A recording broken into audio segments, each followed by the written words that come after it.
সুপ্রিয় শিক্ষার্থীবৃন্দ, হলদিবাড়ি অনলাইন ক্লাসে তোমাদের স্বাগত। আমি বিপ্লব কুমার সরকার, সহকারী শিক্ষক, হলদিবাড়ি উচ্চ বিদ্যালয়, কাউনিয়া, রংপুর। আজ তোমাদের ষষ্ঠ শ্রেণী বাংলাদেশ ও বিশ্ব পরিচয়ের একাদশ অধ্যায়ের একটি ক্লাস উপস্থাপন করব। আশা করি তোমরা মনোযোগ সহকারে ক্লাসটি দেখবে। এসো কয়েকটি ছবি দেখি। এই যে একটি ছবি দেখছি, এই ছবিটাতে কি দেখছো? একটি শিশু একটি যন্ত্রকে পরিষ্কার করছে। এসো আরেকটি ছবি দেখি। একটি শিশু একজনের জুতা পালিশ করে দিচ্ছে। আরেকটি দেখি, একটি ছেলে শিশু, সে বাসের কন্ট্রাক্টরি করছে। একটি শিশু লেদে কাজ করছে। এই যে ছবিগুলো দেখলে, এই ছবিগুলোর ভিতরে দেখে তোমাদের কি মনে হলো? আমি তোমাদেরকে কি উপস্থাপন করতে যাচ্ছি? তোমাদের এই চারটি ছবিতে তোমরা কি বুঝতে পারতেছ?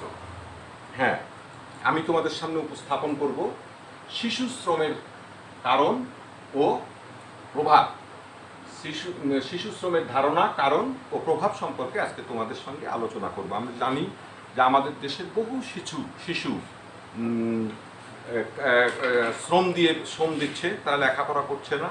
বিভিন্নভাবে তারা বিভিন্ন শ্রমে কঠোর শ্রম দিয়ে তারা জীবনযাপন করছে। এমনকি এমনও পরিবার আছে যে পরিবারে শুধুমাত্র শিশু শ্রমের উপরই নির্ভরশীল। একটি শিশু যে রোজগার করে, সেই রোজগারের উপর ওই পরিবারটি নির্ভরশীল। এসো দেখি আমরা আজকে কি শিখব। আমরা শিখব শিশু শ্রম কি তা বলতে পারবো, শিশু শ্রমের কারণ ও প্রভাব ব্যাখ্যা করতে পারবো, শ্রমজীবী শিশুদের প্রতি আমাদের মনোভাব কি হওয়া উচিত তা ব্যাখ্যা করতে পারবো। শিশু শ্রম কি? তোমরা নিশ্চয়ই আগের ছবিগুলো থেকে একটি ধারণা পেয়েছো যে শিশু শ্রমটি কি। তারপরে আমরা আসি যে শিশু শ্রমটা কি। একটি ছবি দেখো, কি করছে? যে কাজ শিশুর ক্ষতি করে, এই কাজগুলো শিশুর কি করে? ক্ষতি করে। আজকে এই শিশুদের কি করা উচিত ছিল? তাদেরকে শিক্ষা গ্রহণ করা, স্কুলে যাবার কথা, কিন্তু স্কুলে না গিয়ে তারা কি করছে? ইট ভাঙছে। ইট মাথায় নিয়ে, দেখো কতগুলো ইট মাথায় নিয়ে তারা কি করছে?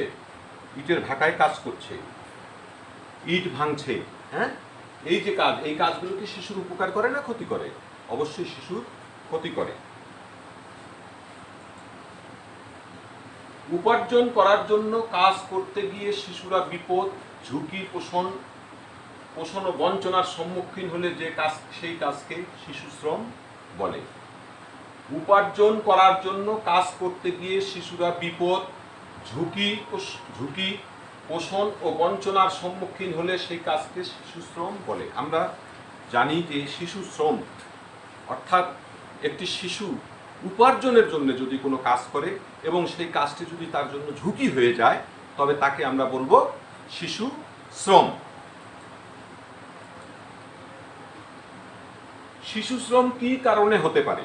শিশু শ্রম আসলে সবাই তো আর শিশু শ্রম দেয় না, সব শিশুই তো আর শ্রম দেয় না।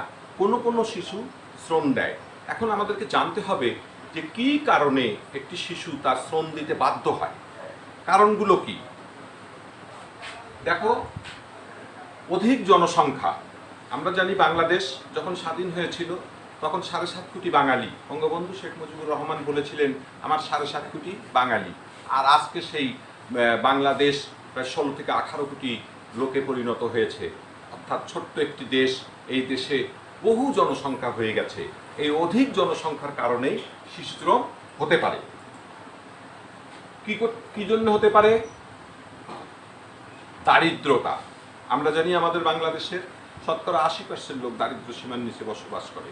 এই দারিদ্রতাই আমাদের শিশু শ্রমের কাছে পৌঁছে দিচ্ছে। কি কারণে? হয়তো অসচেতনতার কারণে। আমরা জানি যে অনেক পরিবার আছে যে পরিবারগুলোতে যদিও সরকার বিভিন্নভাবে জনসংখ্যা নিয়ন্ত্রণ করার জন্য বিভিন্ন পদ্ধতি অবলম্বন করছে, কিন্তু কোনো পরিবার সেই জনসংখ্যা নিয়ন্ত্রণে তারা অগ্রসর না হয়ে দেখা যাচ্ছে একটি পরিবারে অসংখ্য বাচ্চা কাচ্চা, একজনের 7টা 8টা করে বাচ্চা কাচ্চা হচ্ছে, কিন্তু তাদের ভরণ পোষণ করার ক্ষমতা তাদের নেই, কিন্তু বিভিন্নভাবে বাচ্চা তারা হয়ে যাচ্ছে। এইসব কারণেই দেখা যায় যখন তাদেরকে বাবা মা ভরণ পোষণ করতে পারে না, তখন তারা কি করে, শ্রমের দিকে এগিয়ে যায়। তালাক বা বিবাহ বিচ্ছেদ, আমরা জানি যে বিবাহ বিচ্ছেদের কারণে শিশু শ্রম হতে পারে। কি কারণে হতে পারে বিবাহ বিচ্ছেদ? অর্থাৎ মা এবং বাবা দুইজন যদি তালাক হয়ে যায়, তাহলে এবারে দেখা যায় ওই শিশুটি পরবর্তীতে কে নেবে, কার কাছে যাবে। এমনও পরিবার আছে যে শিশুটি কাউকে গ্রহণ করতে চায় না, শিশুটিকে কেউ গ্রহণ করতে চায় না। সেই ক্ষেত্রে শিশুটি কি করে, শিশু শ্রমে নেমে যায়। শিশু শ্রম কি কারণে হতে পারে আরো দেখি, দুই একটা দেখি। প্রাকৃতিক দুর্যোগ, প্রাকৃতিক দুর্যোগের কারণেও শিশু শ্রম হয়। কিভাবে? দেখা গেছে যে একটি পরিবার, একটি ঘর বাড়ি, একটি মা বাবা সবাই মিলে বসবাস করছিল, হঠাৎ করে একটি ঘূর্ণিঝড় এসে সেই পরিবারের ঘর বাড়ি সব কিছু কি করে দেয়, লণ্ডভণ্ড করে দেয়, আয়ের পথগুলোকে বন্ধ করে দেয়। সেই ক্ষেত্রে এমনও হতে পারে যে ওই পরিবারের যে প্রধান বাবা, সে হয়তো মারাও গেছে, এরকমও হতে পারে। তখন আর কোনো পথ না পেয়ে সেই শিশুটি কী করে, শ্রম দিতে বাধ্য হয়। মেয়ে শিশুর প্রতি বৈষম্যমূলক আচরণ, আমরা জানি যে আমাদের দেশে জনসংখ্যায় অধিকাংশ মেয়ে আছে, প্রায় সমান সমান ভাগ।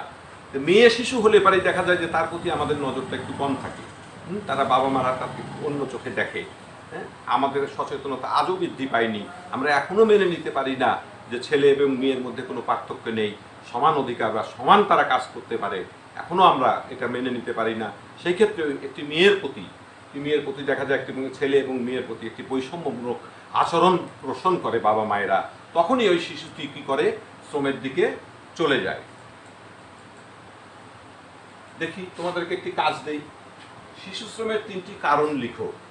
আমরা ইতিপূর্বেই আলোচনা করলাম যে শিশু শ্রমগুলো কি কারণে হতে পারে। তোমরা বাড়িতে এই কাজগুলো করে রাখবে, এবং আমি 3টি লিখেছি। তোমাদের যদি আরো বেশি জানা থাকে তাহলে সেই আরো বেশিগুলো কি করবে, ওখানে সংযোজন করবে। শিশু শ্রমের 3টি কারণ লিখো।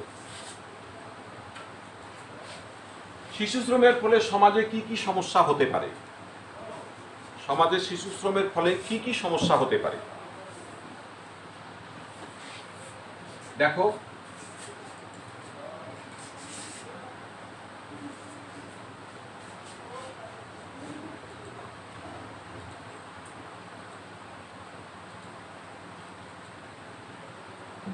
অপরাধ প্রবণতা। একটি শিশু যখন শ্রম দেয় তখন তার গার্জিয়ান থেকে সে কি হয়ে যায়, বিচ্ছিন্ন হয়ে যায়।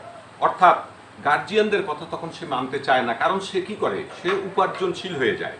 হ্যাঁ, এই গার্জিয়ানের কথা যখন সে মানতে চায় না, তখন দেখা যায় যে বিভিন্ন অপরাধমূলক কাজে তারা কি হয়, লিপ্ত হতে পারে। সংক্রামক রোগ, এই শিশুরা যখন শ্রম দিতে যায়, 10 জন 15 জন শিশু একখানে হয়, দেখা যায় যে কারো চুলকানি হয়েছে, কারো দাউদ হয়েছে, বিভিন্ন রকম লোকের সাথে তারা মেলামেশা করতে গিয়ে দেখা যায় যে বিভিন্ন শিশুরা সংক্রামক রোগে আক্রান্ত হয়ে যায়। পুষ্টিহীনতায় ভাবে, একটি শিশুকে আমরা জানি যে একটি বড় মানুষকে যদি কেউ শ্রম দিতে নিয়ে যায়, তাহলে দেখা যাবে তার 300 টাকা যদি মজুরি দেয়, তাহলে একটি শিশুকে শ্রম দিতে গেলে দেখা যায় তাকে দেওয়া হয় 100 টাকা। কিন্তু ওই শিশুটির হয়তো দেখা যায় যে ওই পরিমাণ টাকা দিয়ে তার সংসারটি চালাচ্ছে, তখন তারা ঠিক মতো কি করতে পারে না, খেতে পারে না। না পাওয়ার কারণে দেখা যায় যে তারা পুষ্টিকর খাদ্য না খেয়ে কি হয়ে যায়, এরকম কঙ্কালেশ্বর হয়ে যায়, অর্থাৎ তারা পুষ্টিহীনতায় ভোগে। তোমাদের আরেকটি কাজ দেই, তোমরা বাসায় করে রাখবে। 3টি ঝুঁকিপূর্ণ শিশু শ্রম, এগুলোর ক্ষতিকর দিক চিহ্নিত করো। ঝুঁকিপূর্ণ যে শ্রমগুলো আছে সেই শ্রমগুলোর ক্ষতিকর যে দিকগুলো আছে সেই দিকগুলো তোমাদেরকে চিহ্নিত করতে বলা হয়েছে। শ্রমজীবী শিশুদের প্রতি আমাদের মনোভাব কি হওয়া উচিত? আমরা এতক্ষণ আলোচনা করলাম যে কিভাবে শিশু শ্রম হয়, শিশু কিভাবে শ্রমে আসে, শিশু শ্রম হলে কি হয়, তাদের কি কি সমাজে কি কি সমস্যা হয়। এখন আমাদেরকে করতে হবে যে আমরা শুধু এটা জানলেই হবে না যে শিশু শ্রম কিভাবে হয় বা শিশু শ্রম কি, কিন্তু এই শিশু শ্রম আমাদেরকে কি করতে হবে? রোধ করতে হবে। আমাদের সমাজ থেকে শিশু শ্রমকে উচ্ছেদ করে দিতে হবে। উচ্ছেদ করতে গেলে এবারে আমাদের সমাজের সব লোককে কি করতে হবে? একত্রিত হতে হবে। এবং আমরা আজকে এখন জানবো যে এই শিশুদের প্রতি আমাদের কি মনোভাব হওয়া উচিত।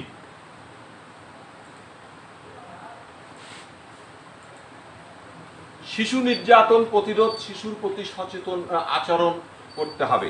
শিশু নির্যাতন থেকে আমাদেরকে পরিহার করতে হবে। শিশুকে নির্যাতন করা যাবে না, অর্থাৎ তাদেরকে মার ডাং এসব দেওয়া যাবে না, ধমক দেওয়া যাবে না। তাহলে তাদের মন মানসিকতাটা কি হয়ে যাবে? পরিবর্তন হয়ে যাবে। শিশুর অধিকারের প্রতি সকলের সচেতন হতে হবে। একটি শিশুর কি কি অধিকার, সেই অধিকারের প্রতি সমাজের প্রত্যেকটি লোককে, রাষ্ট্রের যেমন দরকার আছে, রাষ্ট্র যেমন দেখবে, ঠিক তেমনি সমাজ দেখবে, পরিবার দেখবে, তাদের যে অধিকারগুলো আছে সেই অধিকারগুলো কি করতে হবে? প্রতিষ্ঠা করতে হবে। এবং তার প্রতি আমাদেরকে সচেতন থাকতে হবে যে একটি শিশু কি কি। নির্যাতনের শিকার শিশুদের আইনি সহায়তা দিতে হবে। কেউ কেউ দেখা যায় যে বাড়িতে ওই কাজ করার জন্য শিশুদেরকে রাখেন, কিন্তু তাদেরকে অমানবিক কি করা হয়? নির্যাতন করা হয়। এই নির্যাতিত যেসব শিশু আছে সেই সব নির্যাতিত শিশুদের আইনি ব্যবস্থা দিতে হবে, তাদেরকে আইনি সহায়তা দিতে হবে। সর্বোপরি সামাজিক মূল্যবোধ উন্নয়ন করতে হবে। আমাদের মূল্যবোধ, এটা আমরা যতই মুখ দিয়ে বলি না কেন, এটা করতে হবে সেটা করতে হবে, কিন্তু সমাজের যে মূল্যবোধটা আছে সেটা যদি উন্নয়ন করা না যায় তাহলে পরে এগুলো একটিও করা সম্ভব হবে না। আচ্ছা, ঠিক আছে, এতক্ষণ ধরে আমরা যে শিশু শ্রম সম্পর্কে আলোচনা করলাম, এখন আমরা দেখব, একটু মূল্যায়ন করব তোমাদেরকে যে শিশু শ্রম সম্পর্কে তোমাদের কতটুকু ধারণা হলো। শিশু শ্রম কি কি প্রেক্ষাপটে ঘটে থাকে? শিশু শ্রম কি কি প্রেক্ষাপটে ঘটে থাকে? শিশু শ্রম শিশুর জীবনে কি কি প্রভাব ফেলে? শিশুর প্রতি নির্দয় আচরণ শিশুর কি হতে পারে? দেখি কি হতে পারে শিশু শ্রম।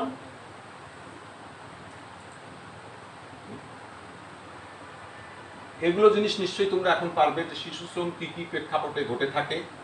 শিশু শ্রম শিশুদের জীবনের প্রতি কি সব। আচ্ছা, এটাতে আগে আসি যে শিশু শ্রম কি কি প্রেক্ষাপটে? দারিদ্রতা, অসচেতনতা, অধিক জনসংখ্যা। তাহলে পরে আমরা আলোচনায় পেয়েছি যে দারিদ্রতার কারণেও শিশু শ্রম হতে পারে, অসচেতনতার কারণেও শিশু শ্রম হতে পারে, অধিক জনসংখ্যার কারণেও শিশু শ্রম হতে পারে। তার মানে উত্তর হবে সবগুলো। হ্যাঁ, শিশু শ্রম শিশুর জীবনে কি প্রভাব ফেলে? পুষ্টিহীনতা, সবলতা, শিক্ষিত, সুস্থতা। হ্যাঁ, আমরা এর আগেই আলোচনা করেছি যে এই চারটির মধ্যে পুষ্টিহীনতা হতে পারে। শিশুর প্রতি নির্দয় আচরণ শিশুর কি হতে পারে? সমস্যার সমাধান, নৈতিক বিকাশের বাধাগ্রস্ত, নৈতিক বিকাশ ঘটে, কোনোটাই না। বলো কোনটা হতে পারে? সমস্যার সমাধান, এটা হতে পারে না। নৈতিক বিকাশে বাধাগ্রস্ত, নৈতিক বিকাশ ঘটে, কোনোটাই না। তাহলে নৈতিক বিকাশে বাধাগ্রস্ত এটা হতে পারে।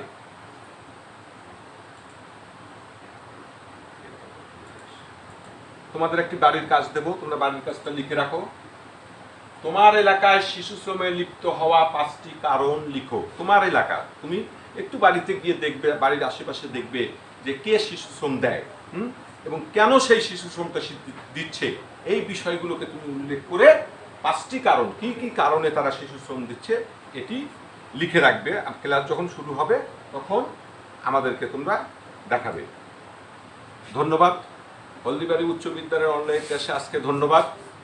সবাই ভালো থাকবে, সুস্থ থাকবে।